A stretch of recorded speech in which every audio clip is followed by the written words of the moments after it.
2020 n'était pas votre année? Pour Bond non plus. Quoi de plus rodé comme production que Éole Productions et son agent tant populaire James Bond?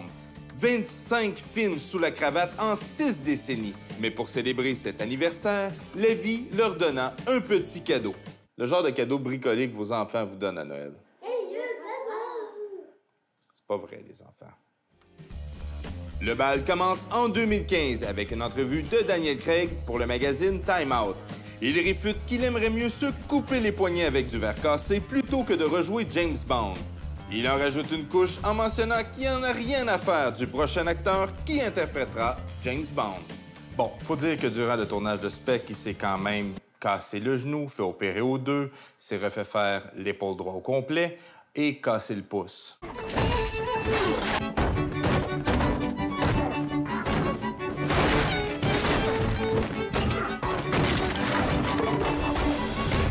Mais après des pourparlers avec la productrice, Craig revêtit pour une dernière fois le costard de l'agent 007 pour No Time to Die. Le film commence sa pré-production en 2017, mais le réalisateur Danny Boyle et le scénariste John Hodge quittent le projet pour des différends artistiques puisque Daniel Craig était en désaccord avec ces deux derniers. Le réalisateur... je t'ai fait un name dropping, là, c'est un nom japonais. C'est le réalisateur Kari-Juji Fukunaga qui prend la relève en septembre 2018. Mais c'est en janvier 2019 que le scénariste Paul Haggis est appelé pour peaufiner le scénario du film. Mais encore une fois, le script est considéré comme imparfait et non satisfaisant. C'est alors qu'on fait appel à Scott Z. Burns pour une réécriture complète du script. Case départ. En avril 2019, Daniel Craig fait appel à un autre scénariste pour retravailler le script. Question d'y ajouter un gain de fantaisie. En mars 2019, le scénario est toujours en écriture, mais le tournage commence en Norvège. Malgré les précautions prises, des photos du tournage fuient quelques heures après seulement. En mai 2019, Daniel se blesse à la cheville. Une autre affaire. Ben voyons donc. En juin, une scène d'explosion mal exécutée cause des dégâts à l'extérieur du plateau et blesse l'un des membres de l'équipe du film. La sortie de No Time to Die était initialement prévue en novembre 2019, mais a été reportée en février 2020, puis à avril 2020, après le départ de Boyle. Et une fois le film terminé, la date est fixée, le 14 février 2020 pour la première. Mais, COVID! Ah, c'est pour ça qu'ils sont là. Oui. MGM décide de repousser la sortie en salle. Et elle le fera à 4 autres reprises pour finalement avoir sa première mondiale sous la pluie le 28 septembre 2021, soit presque 2 ans après la date prévue originale. Le journal The Hollywood Reporter a estimé en mars 2020 que le changement de date de sortie d'avril à novembre coûterait au studio MGM environ 30 à 50 millions de dollars américains. Ils ont évalué en mars 2020. Imagine.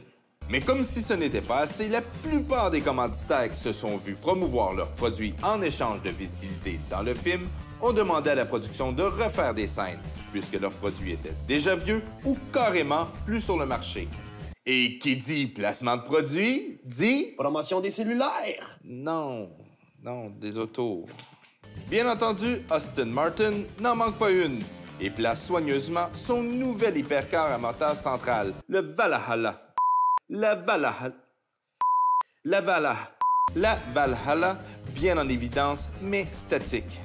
Des peureux. Oui. Hey yo, tes enfants sont pas contagieux? Pas plus que si c'est toi qui l'avais. OK. Mais une marque voulait en mettre plein la vue et c'est Land Rover. Des scènes qui montrent leur prouesse, mais surtout la robustesse des véhicules dans des cascades très intenses. Le coordinateur des cascades, Lee Morrison, aurait déclaré qu'ils ont poussé le Defender plus loin qu'il aurait cru possible. Le meilleur dans tout ça, c'est qu'aucun changement n'a été apporté au Land Rover Defender, à l'exception de l'utilisation de cages de sécurité pour les cascadeurs. L'équipe de conception de Land Rover a travaillé en étroite collaboration avec le superviseur des effets spéciaux et des véhicules d'action du film. Les 10 premiers Defender à être sortis de l'usine ont été utilisés pour le film, y compris le 007e. Land Rover ont même profité du tournage pour se faire une petite publicité pour démontrer la durabilité de leur machine. Mais pour le Range Rover Sport SVR, tant qu'à lui, il se fait juste maltraiter. Autre que l'automobile, une autre marque assez importante pour le film, mais cette fois-ci, c'est la production qui a payé pour en avoir. Et c'est Coca-Cola. La compagnie de production a fait l'achat de 32 000 litres de ce breuvage sucré. Pourquoi du coke? J'y arrive, Matt. C'est que lors des premiers tests de conduite dans les rues de Matera, en Italie, les pilotes se sont plaints que la surface pavée était extrêmement glissante, donc très dangereuse pour les manœuvres dans ce lieu historique. Ils ont dû débourser pas loin de 77 000 $ pour le coke et l'application dans les rues. Une fois sèche, la surface avait une bonne adhérence, sans voir le produit. Cet adhérent liquide a aussi été utilisé pour la scène du saut en moto, afin de rendre la surface de la rampe collante, pour empêcher la moto de glisser.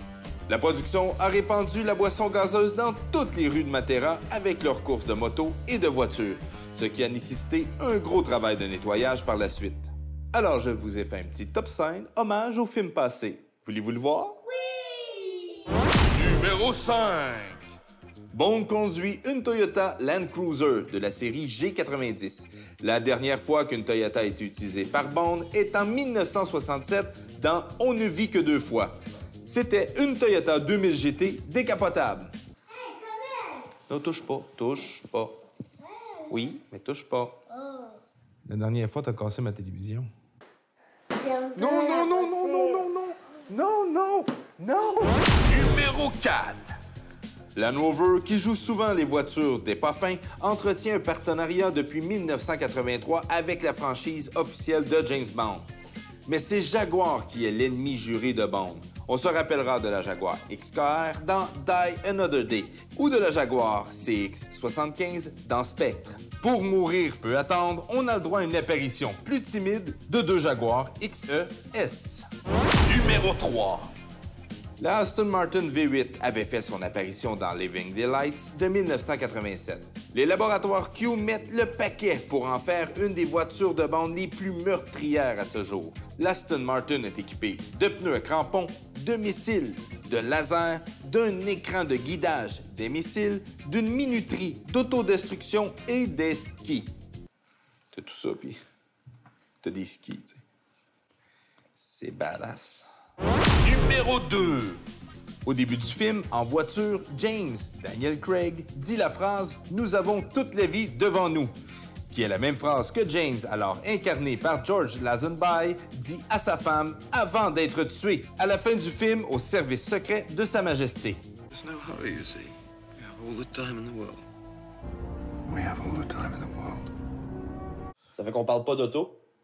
C'est un top 5 hommage, pas un top 5 hommage auto. Numéro 2. Je l'avais déjà dit, celle-là. Numéro 1. Number 1 of all time.